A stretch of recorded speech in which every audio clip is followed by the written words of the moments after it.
जब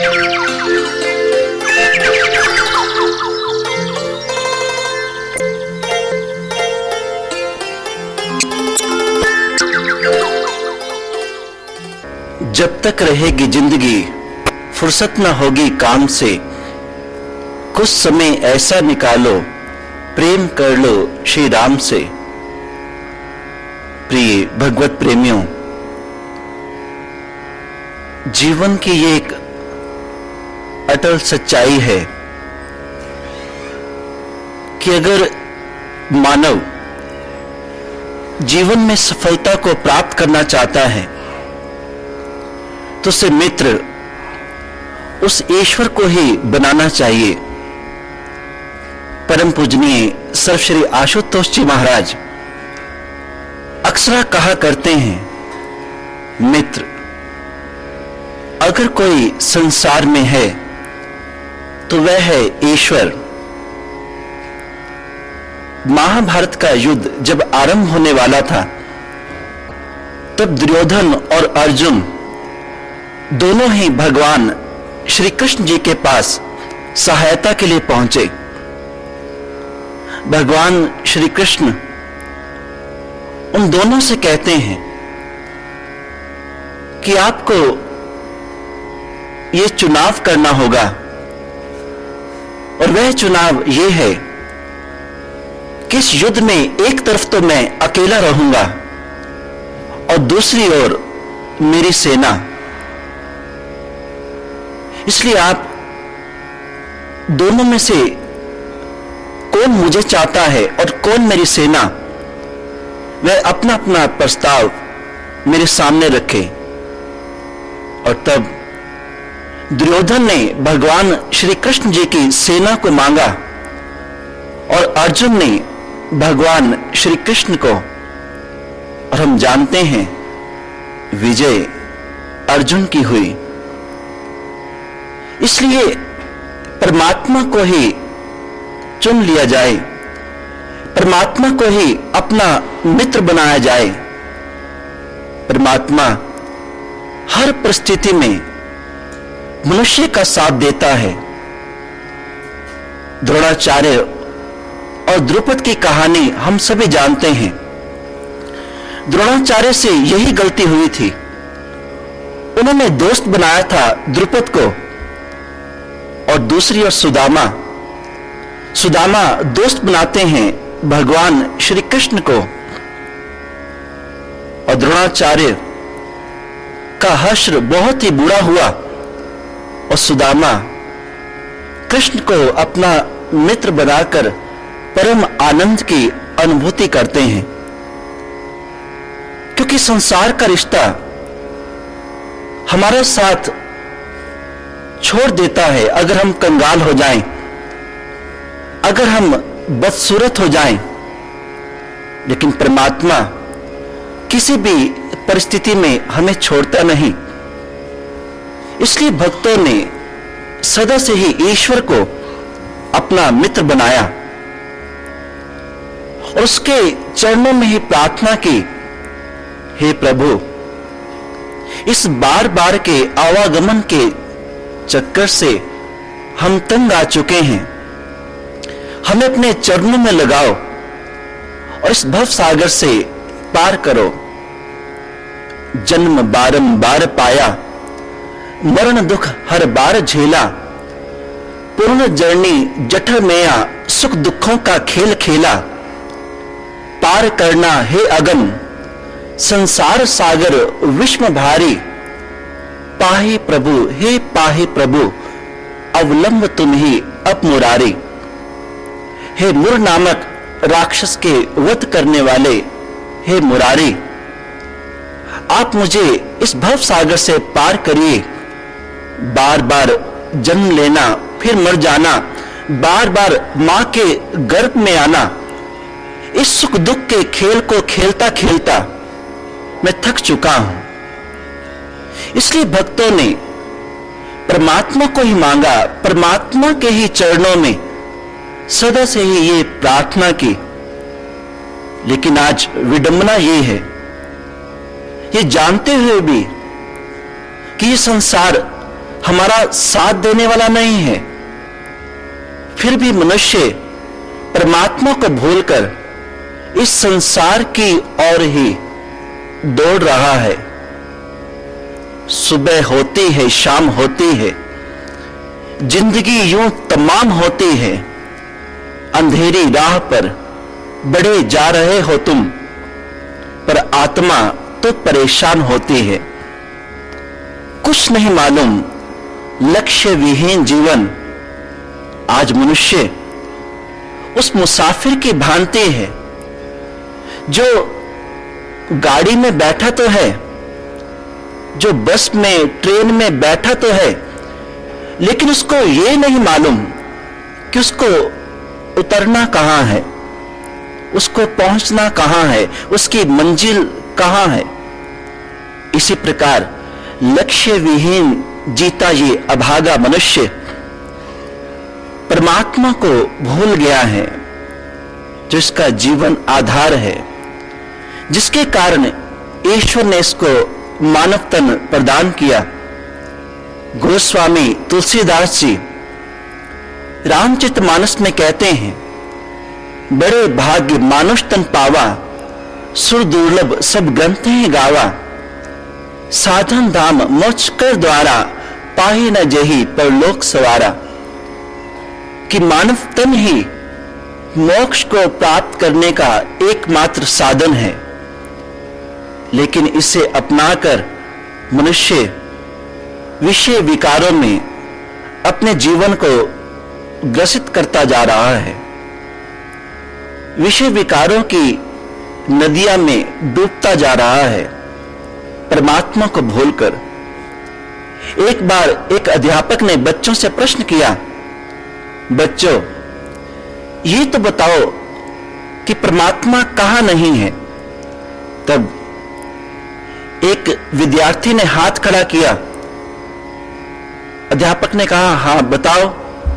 तो उस बच्चे ने कहा कि अध्यापक महोदय, वैसे तो परमात्मा सब जगह है, लेकिन आपने प्रश्न ये किया है कि परमात्मा कहां नहीं है, तो मैं आपको बताए देता हूं, परमात्मा मनुष्य की याद में नहीं है।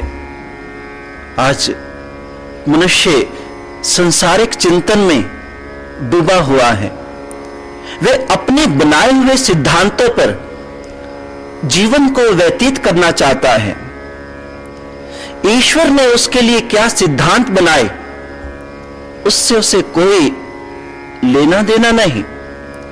वे अपने बनाए सिद्धांतों पर ही परमात्मा की प्राप्ति भी करना चाहता है। इसलिए किसी ने बहुत सुंदर कहा, God made man in his own image. परमात्मा ने अपना रूप ही मनुष्य को दिया, लेकिन आज man made God in his own image. मनुष्य ने अपना ही रूप ईश्वर को देना आरंभ कर दिया। आज अगर मनुष्य का रंग गोरा है, तो उसका परमात्मा भी उसी रंग का। अगर मनुष्य का रंग काला है, तो अपने भगवान को भी काले रंग का ही बना देता है। आज मनुष्य अपने बनाए हुए सिद्धांतों पर ही परमात्मा की प्राप्ति करना चाहता है। और यही कारण है जो आदर्श उन महापुरुषों में थे, उन भक्तों में थे, वो आज कहीं पर भी हमको नजर नहीं आते हैं। रामायण का राम कहां है, गीता का घनश्याम कहां है, राम के वो आदेश कहां है, गीता का संदेश कहां है। आज कहीं पर भी ये नजर नहीं आ रहा। हमारी मान्यताएं, हमारी धर्म के प्रति धारणाएं, उन के बल पर हम उस सत्यता से, उस सच्चाई से बहुत ही दूर हो चुके हैं। भगवान श्री राम के राज्य की महिमा गाते हुए गोस्वामी तुलसीदास जी ने भी कहा, दैहिक दैविक भौतिक तापा, राम राज नहीं काहो ही व्यापा, सब नर करहि परस्पर प्रीति, चलहि स्वधर्म नृत श्रुति नीति। कि भगवान श्री राम के राज्य में दैहिक दैविक भौतिक तापा, ये तीनों प्रकार के ताप किसी को भी व्यापते नहीं थे। सब नर करहि परस्पर प्रीति, सभी आपस में प्रेम भाव से रहते थे। चलहि स्वधर्म नृत श्रुति नीति, वेदों के अनुसार अपने जीवन को व्यतीत करते थे। प्रेम दया उनमें झलकती थी, नजर आती थी। पर आज ऐसा नजर नहीं आता। इसलिए किसी ने बहुत सुंदर कहा, राम सुमिर के रहम करे ना, फिर कैसे सुख पाएगा। कृष्ण सुमिर के कर्म करे ना, यूं ही जग से जाएगा। किसी महापुरुष ने बहुत सुंदर कहा, रखा राठो राम सकल गुण में ऐश्वर्य जल्दी, मकारार्य जीव सकल विधि कैंकर्य निपुणः। कि होना तो यह चाहिए था कि ईश्वर का अनुसरण जीव करे, लेकिन आज जीव अपने बनाए हुए मार्ग पर ईश्वर को चलाना चाहता है। र का अर्थ है ईश्वर, म का अर्थ है जीव। रकार अर्थ राम सकल गुण में ऐश्वर्य जल्दी, कि ईश्वर का अनुगमन अनुसरण मनुष्य करे, लेकिन आज विपरीत हो गया। और इसीलिए अशांति है, इसीलिए चारों ओर अत्याचार अनाचार हमें देखने को मिलता है। राम सुमिर के रहम करे ना, फिर कैसे सुख पाएगा। कृष्ण सुमिर के कर्म करे ना, यूं ही जग से जाएगा। कृष्ण भगवान का संदेश कर्मण्येवाधिकारस्ते मां फलेषु कदाचन, मां कर्मफल हेतुर्भूर्वः तिसंगो सत्व कर्मणि। अर्जुन, कर्म करो, फल की इच्छा मत रखो।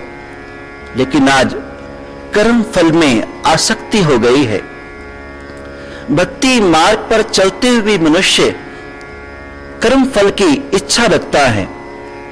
अगर आज वे धार्मिक स्थानों की ओर या धार्मिक समागम की ओर प्रस्थान भी करता है, वहां पर अगर धार्मिक सभा को वह अपनाता भी है तो इसी कारण से कि मुझको कुछ ना कुछ मिले, जबकि सेवा में धार्मिक स्थानों में जाने का एक ही मतलब होता है, अपने आप को मिटा देना। मिटा दे अपनी हस्ती को, अगर कुछ मर्तबा चाहे कि दाना खाक में मिलकर गुले गुलजार होता है। लेकिन मनुष्य वहां पर भी स्वार्थवश होकर भक्ति कर रहा है। 4 प्रकार के कर्म होते हैं। पहला अकर्म, दूसरा कर्म, तीसरा विकर्म, चौथा सुकर्म। अकर्म में आता है जो हम स्वयं अपने लिए करते हैं, खाना पीना पहनना, जो कुछ भी अपने लिए किया, ये अकर्म है। कर्म दूसरों की भलाई के लिए। तीसरा है विकर्म, जिसमें स्वयं की भी हानि और दूसरे की भी हानि।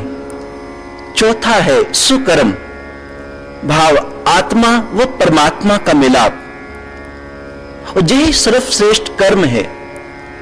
कर्म कर्म सब कोई कहे, कर्म न चीन्ह कोय, मन के बंधन जो काटे, कर्म कहावे सोए।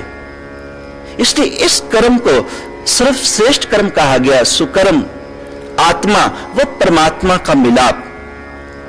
यजुर्वेद में भी इस संबंध में बताया गया, कुर्वन् नैवेह कर्माणि जिजी विशेषतम समाह एवं त्वयि नान्य थुतास्ति न कर्म लिप्यते नरः। हे मनुष्य, कर्म करो, कर्म करते हुए 100 वर्ष तक जीने की इच्छा रखो, लेकिन इस बात का भी ध्यान रखो कि कहीं कर्म में तुम लिप्त ना हो जाना। और आज हम कर्म में लिप्त हो गए हैं, कर्म फल में आसक्त हो गए हैं। एक ही कारण है, और वह कारण यह है, हमने ईश्वर की भक्ति को जाना नहीं। भक्ति जिसका अर्थ होता है जुड़ना, किससे? ईश्वर से। आज मनुष्य विभक्ति कर रहा है। विभक्ति का अर्थ विभाजन कर देना, किसी चीज को किसी चीज से तोड़ देना। इसलिए आज वह ईश्वर से ईश्वर को नहीं मांग रहा। भक्ति ना करते हुए वे विभक्ति कर रहा है, और यही कारण है कर्म फल में आसक्ति का। इसलिए भक्तों ने कहा, ओ भगवान को भजने वाले, क्या भगवान को जाना है? पास पड़ोस के दीन दुखी में क्या उसको पहचाना है? जब तक तेरी खुदी ना टूटे खुदा नजर ना आएगा। महापुरुष कहते, ओ भगवान को भजने वाले, क्या भगवान को जाना है? क्या तूने उसको देखा है? जिसको तू मानता है, क्या उसका दर्शन अपने अंतर में किया या नहीं? पास पड़ोस के दीन दुखी में क्या उसको पहचाना है? एक बार क्या हुआ, एक भगवान एक भक्त पर बहुत प्रसन्न हुए और प्रकट हो गए उसके सामने। लेकिन जो भक्त था, वह व्यक्ति, वह बहुत ही स्वार्थी था और पड़ोसी से उसे बहुत ईर्ष्या थी। भगवान ने कहा, जरा इसकी परीक्षा ले ली जाए। भगवान ने कहा, मांगो भक्त, क्या मांगते हो? आज तुम जो मांगोगे वह तुमको मैं दूंगा, लेकिन इस बात का ध्यान रखना, तुम्हारे पड़ोसी को दुगना मिलेगा। अब वह कहता, ये क्या बात हुई? सारी जिंदगी तो भक्ति करता करता मैं मर गया, अब आप वरदान भी ऐसा दे रहे हैं कि जो मैं मांगूंगा उससे दुगना मेरे पड़ोसी को मिलेगा। पड़ोसी को तो मैं देखकर राजी नहीं। भगवान कहते, भाई मैं तो ऐसा ही वरदान देने वाला हूं, लेना हो तो ले लो, नहीं तो मैं तो जा रहा हूं। भक्त कहता है, नहीं भगवान दे दीजिए, यही वरदान दे दीजिए। भगवान ने तथास्तु कहा, वरदान दे दिया। अब उसने एक्सपेरिमेंट करना चाहा, तजर्बा, कहीं भगवान झूठा दिलासा तो नहीं दे गए। अब उसने आंखें बंद की और भगवान से कहा, हे भगवान, हे करुणा निधान, मेरे घर में एक अनाज की बोरी आ जाए। जब आंखें खोली तो अनाज की बोरी सामने। अब जब पड़ोसी की तरफ देखा, दीवार से उस तरफ झांक कर, तो पड़ोसी की आ गई 2 बोरी। वो तो और ईर्ष्या में जल गया कि ये तो सच में हो गया, मेरी अगर एक अनाज की बोरी आई तो पड़ोसी के 2 बोरी आ गई। फिर उसने कहा, भगवान, हे करुणा निधान, मेरे घर में एक बैल आ जाए। अब आंखें खोलकर देखा तो बैल सामने, पड़ोसी के देखा तो 2 बैल हो गए। और कहने लगा, ये तो काम बड़ा खराब है, बोल बांध के बिहारी लाल की जय। और कहने लगा, काम तो जी बहुत खराब है, अब क्या करता है? आंखें बंद करके भगवान से प्रार्थना करता है, हे भगवान, मेरे घर में एक कुआं खुद जाए। अब उधर देखा तो पड़ोसी के 2 कुएं खुद गए। अब बदला लेना है, पड़ोसी से ईर्ष्या भावना है उसकी। अब भगवान से क्या कहता है, हे भगवान मेरी एक आंख फूट जाए, और पड़ोसी के बेचारे की दोनों आंखें फूट गई, वो कुएं में गिर के उसका राम नाम सत्य हो गया। इसलिए ये भक्ति आज मनुष्य कर रहा है, पड़ोसी को देखकर राजी नहीं, वह पड़ोसी को प्रफुल्लित देखकर प्रसन्न नहीं है। इसलिए कहते ये नहीं, ओ भगवान को भजने वाले क्या भगवान को जाना है, पास पड़ोस के दीन दुखी में क्या उसको पहचाना है, जब तक तेरी खुदी ना टूटे खुदा नजर ना आएगा। इसलिए अपने आप को मिटाना पड़ता है, झुकना पड़ता है। और झुकता कौन है? झुकता तो है वह जिसमें जान होती है। झुकता कौन है? झुकता तो है वह जिसमें जान होती है। अकड़े रहना मुर्दे की पहचान होती है। इसलिए संत महापुरुषों के सामने, ईश्वर के सामने बड़े बड़े राजा महाराजा रंक सभी को ही झुकना पड़ा। इसलिए किसने बहुत सुंदर कहा है, कोई शहंशाह जग में किसी का राज देखा है, किसी इंसान के माथे पे शाही ताज देखा है, भिखारी हो कोई आजाद या मालिक जमाने का, हमने हर आदमी को आपका मोहताज देखा है। इसलिए परमात्मा के चरणों में चाहे कोई राजा था, चाहे रंक था, अमीर गरीब सभी झुकते हैं कुछ पाने के लिए।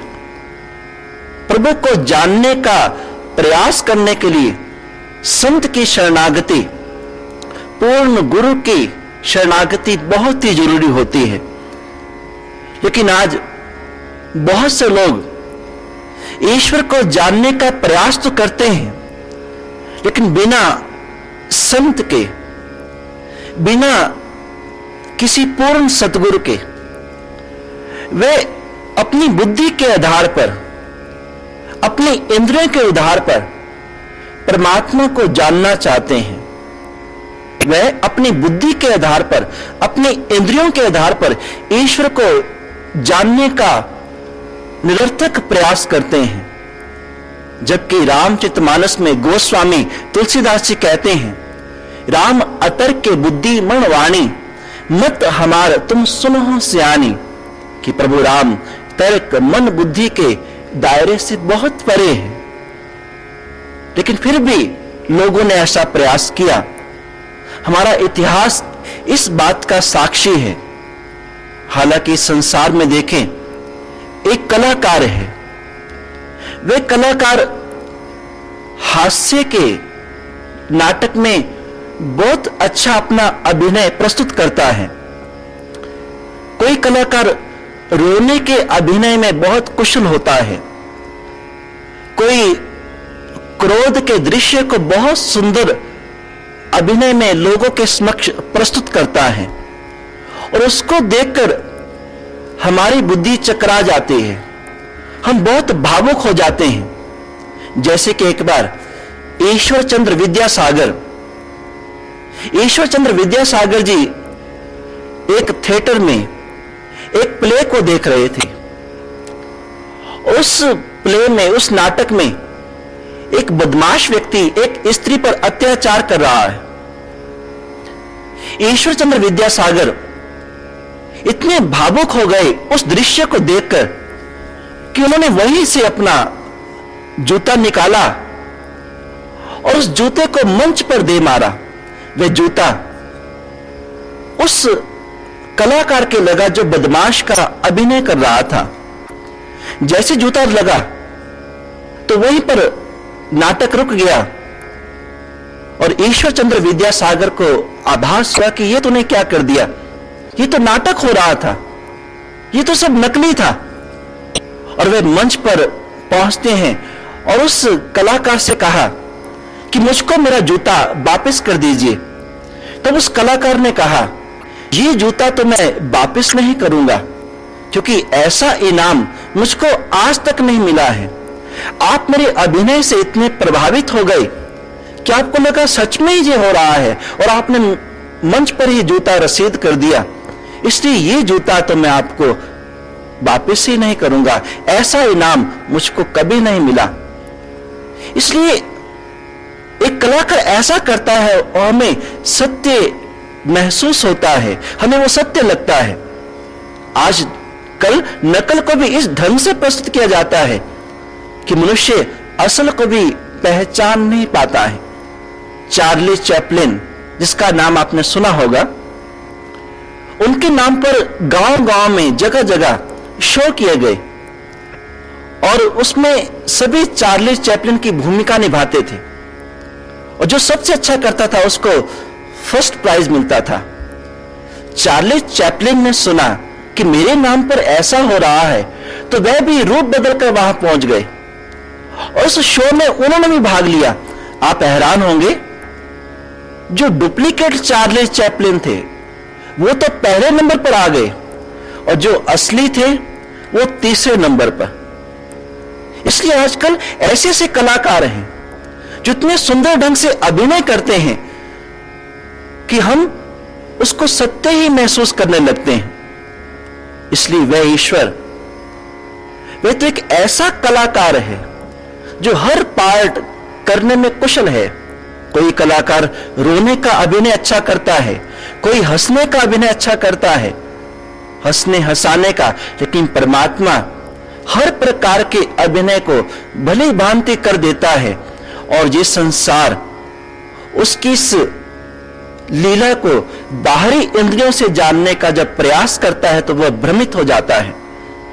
इसलिए रामचरितमानस में गोस्वामी जी कहते हैं, निर्गुण रूप सुलभति सगुण चीन नहीं कोय, सगुण अगुण नाना चरित सुन मुनि मन भ्रम होए। कि ईश्वर की सगुण लीलाओं को देखकर बड़े बड़े भी भ्रमित हो जाते हैं।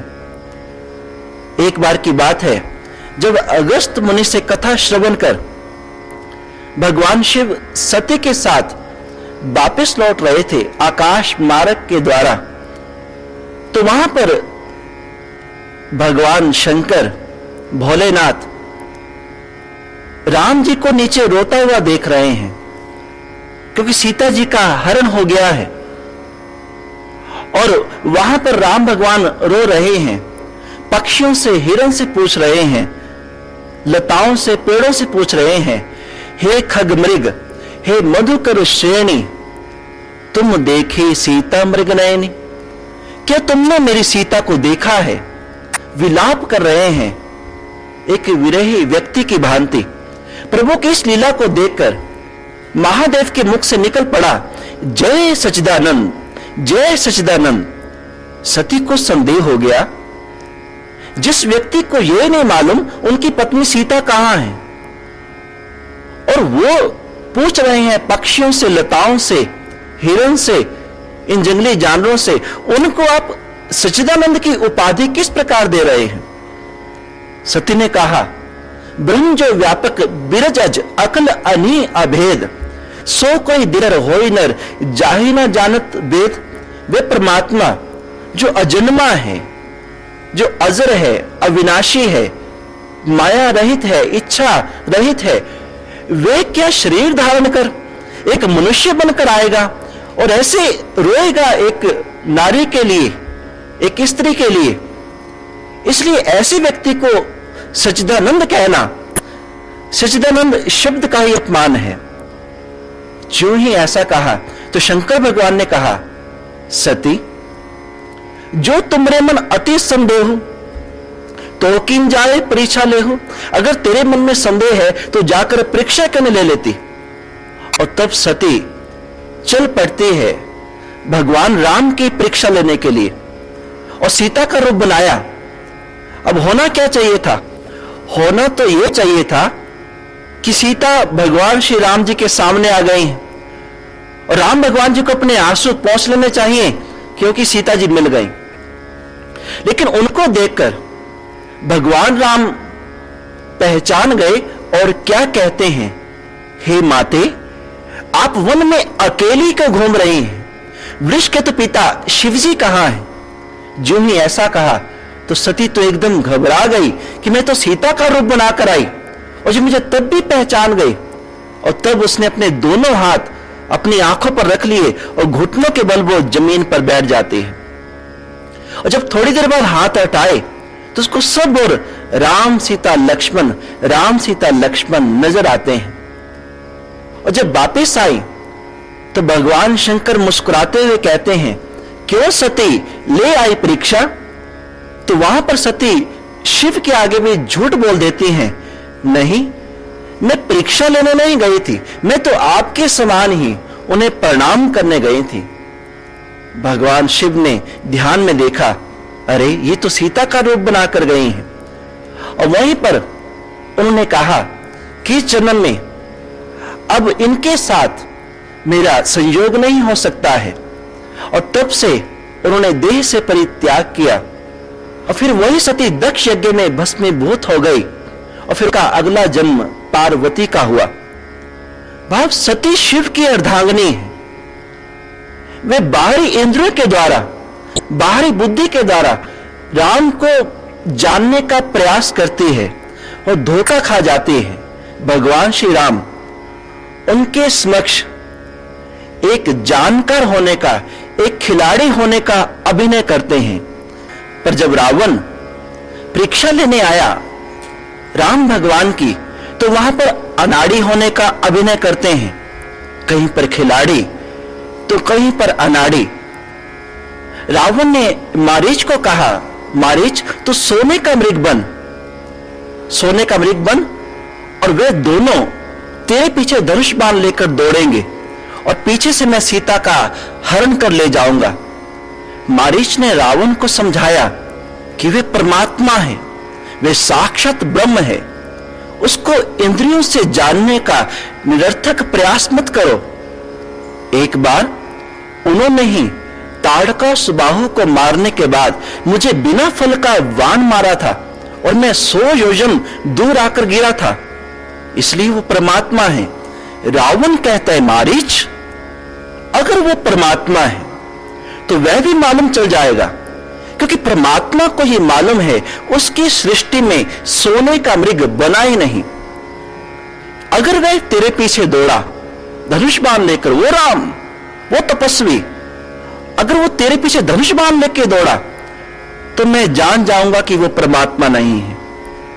अगर वह धनुष बाण लेकर नहीं दौड़ा तो मैं मान जाऊंगा कि वो परमात्मा है और मैं सीता का हरण नहीं करूंगा।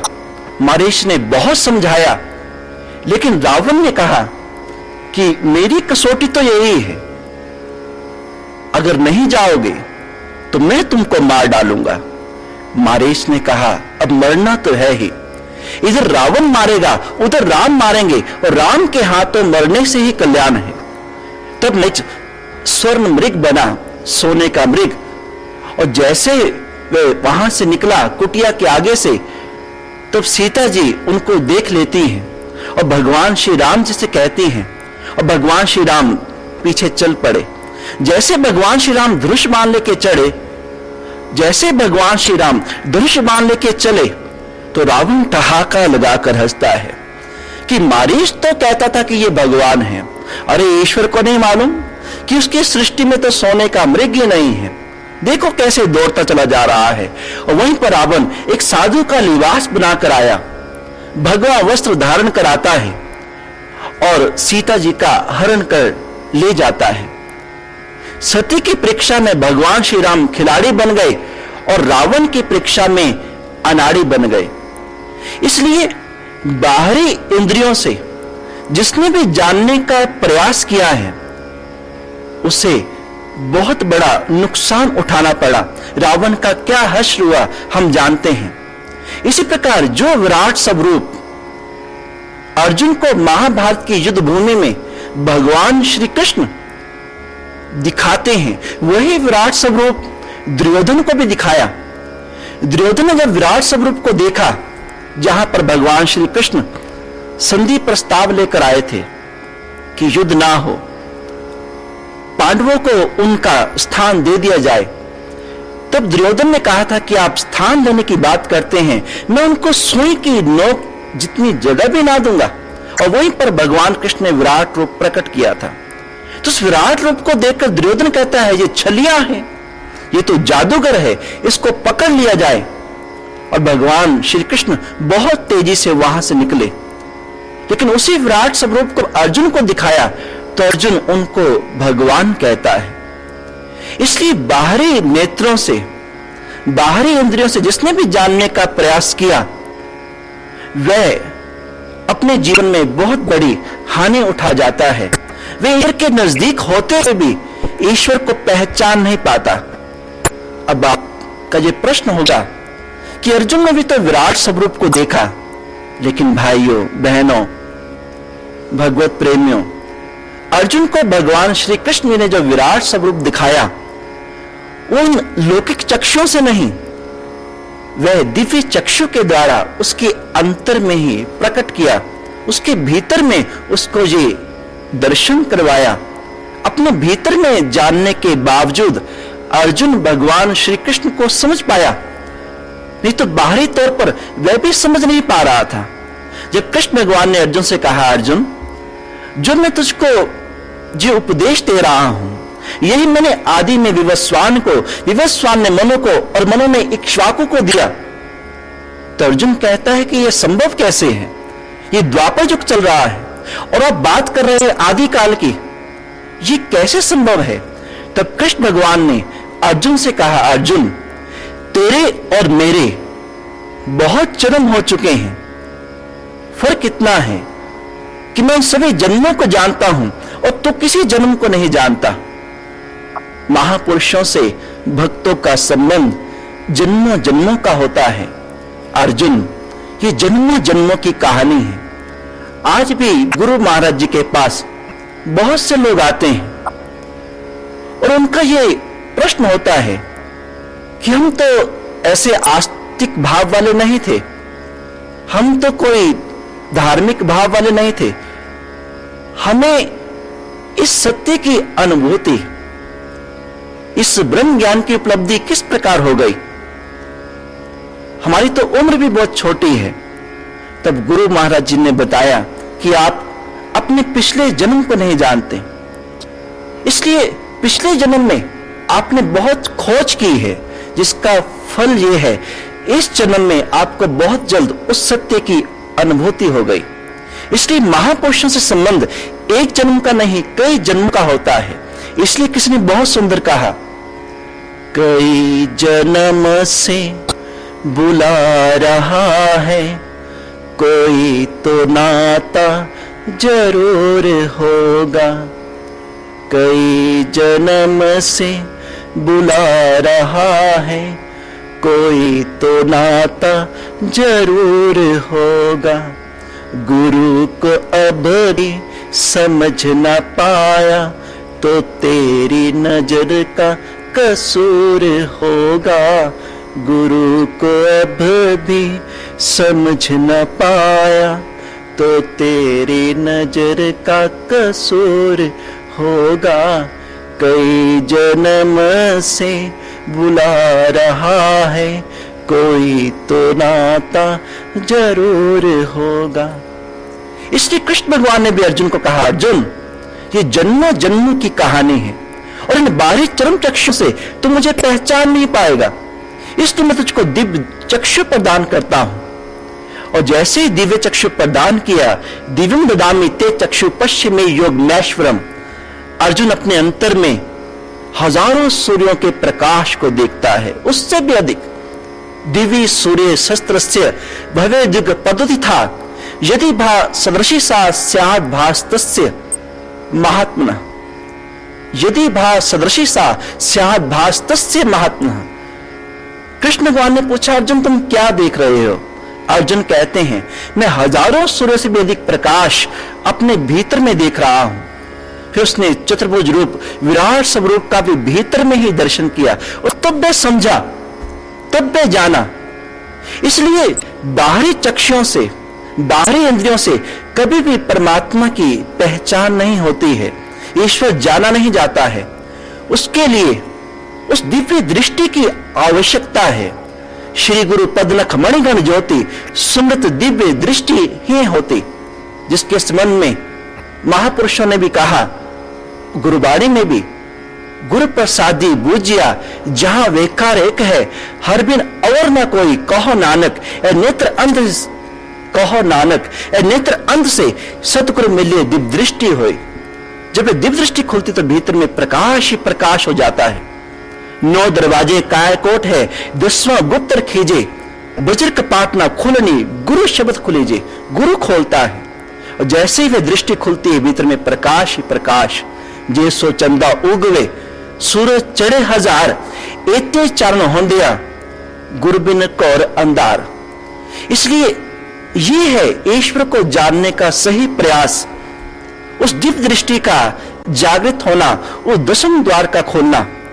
उसके उपरांत ही हम महापुरुषों की बाहरी लीलाओं को भी समझ पाते हैं। जैसे केवट ने समझा, जैसे भक्तिमती शबरी ने समझा, जैसे गोपियों ग्वालों ने समझा, उसी प्रकार हम भी तभी प्रभु की भौतिक लीलाओं को जान पाएंगे जब अंतर का चक्षु मिल जाएगा, वे दिव्य चक्षु हमें प्राप्त हो पाएगा।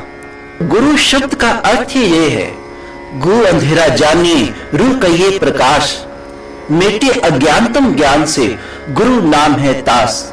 जो अंधेरे से उजाले में ले जाए वही पूर्ण महापुरुष है, और यही गुरु की पहचान है। और ये भगवा वस्त्र जो आप महापुरुषों पर देखते हैं, भगवा वस्त्र की महिमा भी इसी प्रकार है। भगवा वस्त्र चढ़ते सूर्य की लालिमा का प्रतीक है। जिसे सूर्य निकलता है और अंधकार दूर हो जाता है, इसी प्रकार संत महापुरुषों ने भगवा वस्त्र को धारण कर इस संसार के अज्ञानता के अंधकार को उस ब्रह्म ज्ञान के द्वारा दूर किया। त्रिपुंड, हम महापुरुषों के माथे पर त्रिपुंड पे दे रहे हैं 3 लाइनें। आखिर इसका अर्थ क्या है? त्रिपुंड का अर्थ होता है हमारी 3 नाड़ियां हैं, एड़ा, पिंगला और सुषुम्ना। एड़ा पिंगला दाएं बाएं श्वास की नाड़ी को कहते हैं, और सुषुम्ना गोपनीय है, वे सूक्ष्म है, वे नजर नहीं आती। और जब इन तीनों नाड़ियों का संगम यहां पर होता है, जहां पर बहनें माताएं बिंदी लगाते हैं, जब पंडित लोग तिलक लगाते हैं, यहीं पर जब तीनों का संगम होता है, वहीं पर भीतर का प्रयाग प्रकट हो जाता है, जिसमें मन स्नान करता है। गोस्वामी तुलसीदास जी कहते हैं, सुन सुमझे जन मुदित मन, मज्जहि अति अनुराग, लही 4 फल अछत तन, साधु समाज प्रयाग। साधु समाज चलता फिरता एक प्रयागराज है, जिसमें भक्त लोग सानिध्य प्राप्त कर अपने मन का स्नान करते हैं। जैसे बाहरी प्रयाग, जहां गंगा यमुना तो नजर आ रही हैं और सरस्वती भीतर से आती हैं, और जहां तीनों का संगम होता है, हमारे तन का स्नान हुआ, तन की मैल धुली। इस प्रकार मन की मैल को धोने के लिए, इस मन को जन्म जन्म की मन लागी काला होया शाह, इसके अंधकार को मिटाने के लिए, इस विषय विकारों की चादर को हटाने के लिए भीतर के प्रयागराज में स्नान करना पड़ता है। इसलिए त्रिपुंड उन 3 नाड़ियों का संकेत है। एड़ा, पिंगला, सुषुम्ना 3 बसे एक ठाई, वेने संगम तह पराग, मन मज्जन करे तिथाई। जिसके बारे में हमारे शास्त्रों में भी कहा गया, त्रिवेणी संगमो यत्र तीर्थ राजस उच्चते, त्रिवेणी संगमो यत्र तीर्थ राजस उच्चते, तत्र स्नान परकुर्वीत सर्वे पाप है प्रमुच्यते। श्रुति भी कहती है कि हमारे भीतर में भी त्रिवेणी है, उन तीनों नाड़ियों का संगम। इसलिए त्रिपुंड उन 3 नाड़ियों की ओर संकेत करता है। व्रत, व्रत का तो होता है संकल्प लेना। मैं संकल्प लेता हूं, मैं एक व्रत लेता हूं कि जिस कारण परमात्मा ने मुझे मनुष्य का तन दिया, उस कार्य को मैं अवश्य पूर्ण करूंगा। उपवास, उप मैंने नजदीक, उप का अर्थ है नजदीक, वास का अर्थ है रहना, नजदीक कहना। किसके नजदीक? उस ईश्वर के नजदीक। ध्यान, ध्यान के लिए दो चीजों का होना अति अनिवार्य है। पहला ध्येय, दूसरा ध्याता। आज हम नेत्र मूंद कर बैठते हैं, आंख मूंद कर हम ध्यान साधना करते हैं, लेकिन भीतर कुछ नजर नहीं आता और हमारा मन भटकता रहता है। इसको ध्यान नहीं कहा गया। ध्यान तो वह है जब हम नेत्र मूंद कर बैठें तो भीतर में प्रभु का परम प्रकाश हमें नजर आए। राम भक्ति चिंतामणि सुंदर, वसै गरुड़ जाके अंतर, परम प्रकाश रूप दिन राति, नहीं चाहिए कछु द्यत बाती। ऐसा परम प्रकाश जो हमारे भीतर में हो रहा है, जिसके बारे में कृष्ण भगवान ने भी कहा, ज्योतिषामपि तत् ज्योति तम स परमुच्यते, ज्ञानम ज्ञम ज्ञान गम्यम हृदय सर्वस्य विष्टितम। कि अर्जुन, मैं ज्योति की महान ज्योति हूं और हर प्राणी के हृदय में विराजमान हूं। सब में ज्योत ज्योत है सोई, तिस्ते चानन सब में चानन होई, गुरु साखी ज्योत प्रकट होई। इसलिए नेत्र मूंद कर जब ऐसा प्रकाश हमें नजर आता है, वह ध्येय प्रकट होता है, टारगेट प्रकट होता है, उसको हमने देखा, ध्येय को ध्याता ने देखा, तब जाकर ध्यान होता है। लेकिन अगर ऐसा नहीं है तो ये ध्यान नहीं। आज हम खुले नेत्रों से प्रभु का ध्यान करते हैं, लेकिन भगवान शंकर नेत्र मूंद कर बैठे हैं कैलाश पर। भगवान श्री राम जब उन्हें लंका पर पुल बनाना था, समुद्र पर जब सेतु बांधना था, तो 3 दिन तक भगवान श्री राम भी वहां पर ध्यान साधना में बैठे। गुरु तेग बहादुर जी, अनेक महापुरुषों को हम नेत्र मूंद कर ध्यान की अवस्था में देखते हैं। किसी शायर ने बहुत सुंदर कहा, उल्टी ही चाल चलते हैं दीवान गाने इश्क, उल्टी ही चाल चलते हैं दीवान गाने इश्क, आंखों को बंद करते हैं दीदार के लिए। कि नेत्र मिलते हैं प्रभु के दर्शनों के लिए। हम नेत्र खोलकर भक्ति कर रहे हैं। प्रश्न, हम नेत्र खोलकर भक्ति कर रहे हैं, महापुरुषों ने नेत्र मूंद कर किया। अब कंपैरिजन करें, तुलना करें, हम ठीक कर रहे हैं या महापुरुष ठीक कर रहे हैं? महापुरुष ठीक कर रहे हैं। इसलिए जैसा उन्होंने कहा, जैसा महापुरुषों ने हमें संदेश दिया, उस अनुसार हमें भक्ति के मार्ग को अपनाना चाहिए। किसी ऐसे संत महापुरुष की खोज करनी चाहिए जो हमें उस सत्य से मिलाए, उस सत्य से हमारा अवगत कराए, जिस परमात्मा की कथा कहानियों को श्रवण करते हुए हमें इतना समय व्यतीत हो गया। वे भगवान कैसा है, उसका रूप क्या है, आखिर हम उसका दर्शन कर पाएंगे या नहीं? ऐसी प्रार्थना होनी चाहिए। ऐसी प्रार्थना जब होगी तो कोई ना कोई संत महापुरुष, ये सृष्टि का अटल नियम है, जब ऐसी आर्त पुकार होती है एक जिज्ञासु की, एक ऐसे प्रभु भक्त की जो प्रभु का दर्शन करना चाहता है अपने अंतर में, हे प्रभु मेरा भी वह दशम द्वार खोलिए, द्वार दिया का जब तो खोले दिव्य दृष्टि, द्वार दिया का जब तो खोले, पंचम स्वर में गूंगा बोले, अंधा देखे लंगड़ा चल के पहुंचे काशी रे, दर्शन दो घनश्याम नाथ मरी अखियां प्यासे रे। ऐसी जब प्रार्थना होती है तब संत महापुरुषों का पदार्पण, उनका सानिध्य हमें प्राप्त हो ही जाता है, इसमें कोई संदेह नहीं। ध्रुव प्रहलाद निकले, उनको मिल गए नारद। जो कोई भी ईश्वर प्राप्ति के लिए निकला, उनको पहले गुरु मिल जाते हैं। राजा सिद्धार्थ, वे ईश्वर की खोज में निकले, उनको मिल जाती हैं संत सुजाता। कबीर, वे ईश्वर की खोज में निकले और उनको मिल गए स्वामी रामानंद। इसलिए अटल नियम है, जो कोई भी ईश्वर की प्राप्ति के लिए आगे बढ़ा, उसको रास्ते में गुरु मिल ही जाते हैं, पूर्ण संत महापुरुष मिल ही जाते हैं। इसलिए आप सभी लोग, हम सब बहुत ही भाग्यशाली हैं कि हमें ऐसा जो संदेश प्राप्त हुआ, और ऐसे महापुरुष जहां पर भी हों उनके पास हमें पहुंच जाना चाहिए, जो हमारे सिर पर हाथ रखें, मेरे हीरे रतन नाम हर वसिया, गुरु हाथ तरो मेरे माथा, जन्म जन्म के किलबिक दुख उतरे, गुरु नाम दियो रिन लाथा। जो हमारे सिर पर हाथ रखकर उस दिव्य दृष्टि को खोल दे, उसको प्रदान करे, जैसे कृष्ण भगवान ने अर्जुन को प्रदान की, जैसे मतंग ऋषि शबरी को प्रदान करते हैं, और सब अपने भीतर में उस सत्य की अनुभूति करते हैं। इसलिए आप खोज करिए किसी ऐसे संत महापुरुष की। हम आपसे ये नहीं कहते कि आप दिव्य ज्योति जागृति संस्थान परम पूजनीय सर्व श्री आशुतोष जी महाराज, जिसके संस्थापक और संचालक हैं, उन्हीं के पास पहुंचे। आप कहीं पर भी जाएं, अगर ऐसा ब्रह्म ज्ञान आपको प्राप्त होता है, आपके अंतर में ऐसा दर्शन होता है, तो अपना सर्वस्व अर्पण कर दें। अगर ऐसा नहीं हुआ तो आगे बढ़ जाएं, और तब तक अपने कदम रुकने ना देना जब तक कोई पूर्ण गुरु ना मिले, पूर्ण सद्गुरु ना मिले, जो हमें हमारे उस परम मित्र, उस ईश्वर से मिला दे, जो हमारा एकमात्र सहारा है, एकमात्र अवलंब है। एक बार क्या हुआ,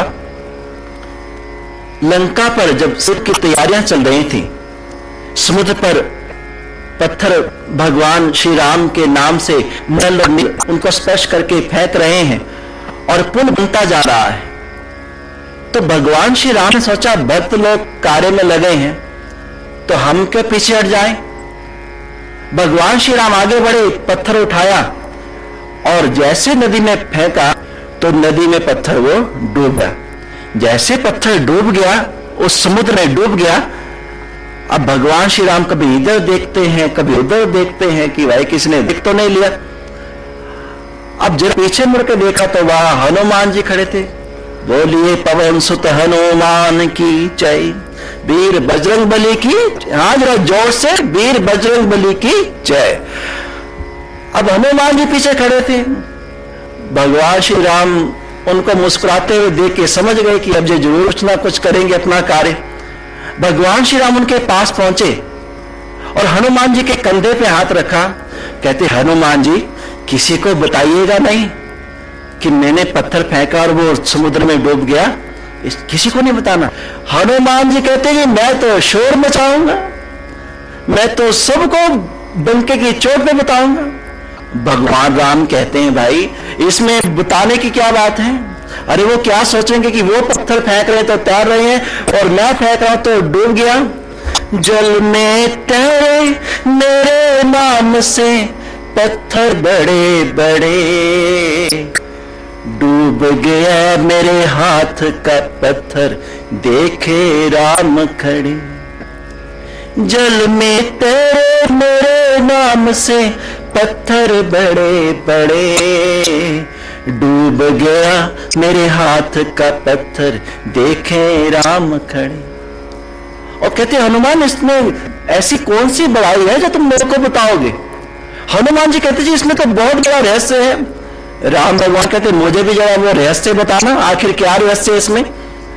हनुमान कहते, भगवान हम तो जीव हैं, हम तो अगर किसी का हाथ छोड़ेंगे, अब इसके पीछे रहस्य क्या मैं आपको बताता हूं। भगवान, अगर हम किसी का हाथ छोड़ेंगे तो उसको कोई ना कोई संभाल लेगा, कोई ना कोई से अपना लेगा। लेकिन भगवान, जिसको आपने छोड़ दिया वो तो फिर डूबेगा डूबेगा, उसको फिर कोई भी नहीं बचा सकता। बोल सबर रामचंद्र महाराज की, पवन सुत हनुमान की जय। इसलिए ईश्वर सच्चा मित्र है, एक सच्चा सहारा वही है जो हमें इस भव सागर से पार कर सकता है। इसलिए उसने करुणा कर हमको जो मनुष्य तन अगर प्रदान किया है, तो उसकी बताए हुए सिद्धांत पर चल हमें किसी ऐसे पूर्ण संत महापुरुष की खोज करनी ही होगी जो हमारे अंतर में उस ईश्वर का साक्षात्कार करवाए, जो भीतर में ईश्वर के परम प्रकाश को प्रकट करे, और तभी ही जीवन में हम सुख, आनंद, शांति को प्राप्त कर पाएंगे। ये सेवा का अवसर है हम सब लोगों के लिए। भगवान अकेले भी बहुत कुछ कर सकते हैं। प्रभु वे सर्व समर्थ हैं, लेकिन फिर भी वे हमें सेवा का अवसर प्रदान करते हैं। हम एक तुच्छ व्यक्ति हैं, हम कोई प्रकांड विद्वान नहीं। ये तो परम पूजनीय सिर्फ श्री आशुतोष महाराज जी की प्रेरणा है, उनकी असीम अनुकंपा है जो हम आपको जो सत्य का संदेश पहुंचा रहे हैं। इसमें किसी वाक्य से अगर आपको बुरा लगा उसके लिए मैं क्षमा प्रार्थी हूं, और जो आपको अच्छा लगा है उसे गुरु कृपा समझकर अपने हृदय में धारण करें और ईश्वर का साक्षात्कार करने के लिए अपने कदमों को बढ़ाएं। इतना ही कहते हुए मैं यहीं पर विचारों को स्थगित करता हूं और आप सभी का बहुत शांतिपूर्ण ढंग से इन प्रश्नों को सुनने के लिए बहुत बहुत धन्यवाद।